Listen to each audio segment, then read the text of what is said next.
देवगाँर सरकारी बालिका उच्च विद्यालय वार्षिक प्रज्ञा उत्सव घसीपुरा ब्लॉक अंतर्गत देवगाँ ग्राम में अवस्थित सरकारी बालिका उच्च विद्यालय वार्षिक प्रज्ञा उत्सव अनुष्ठित होइछे।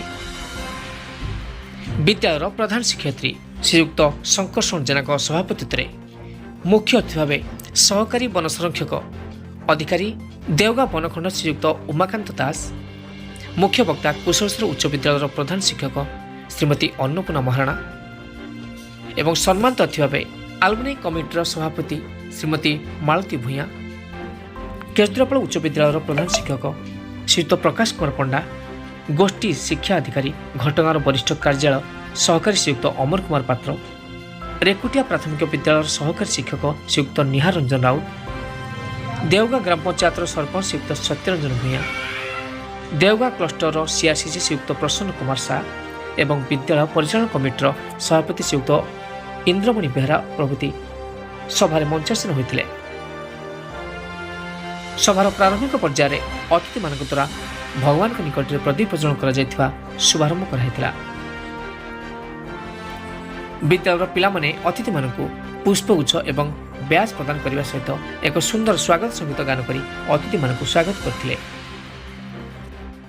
परे परे ए विद्यालय सहकारी शिक्षयित्री मौसुमी महांती सभा परिचालना तथा संयोजन परिचय पर्व को आगे नेथिले। सहकारी शिक्षयित्री स्मरिता जेना द्वारा विद्यालय वार्षिक विवरणी पठन तापर सभा कार्य को आगे नेथिले सभार सभापति श्रीयुक्त शंकर जेना। प्रथमे सम्मानित अतिथि मान द्वारा अभिभाषण, परे परे मुख्य वक्ता मुख्य अतिथिंकर अभिभाषण, सभापति अभिभाषण तथा मार्गदर्शन समस्त को मंत्रमुग्ध करथिला।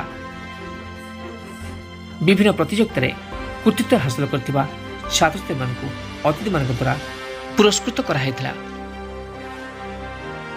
शेषरे विद्यालयर वरिष्ठ शिक्षयित्री श्रीमती जयश्री राउत धन्यवाद प्रदान करी सभा सांग करथिले। आज ए सुंदर भव्य कार्यक्रम में विद्यालय शिक्षक शिक्षयित्री शिक्षा कर्मचारी यथा देवाशीष राउत, नारायण सेठी, अनंत चरण साहू, प्रियंका भंज, बानाम्बर मुदुली, प्रशांत जेना, सुभाषिनी चक्र, स्मृतिरंजन मिश्र ए समस्त सहयोग कार्यक्रमटी अति सुंदर भाव समाहित होता। Keonjhar Anandpur Satyadas report, OTN TV.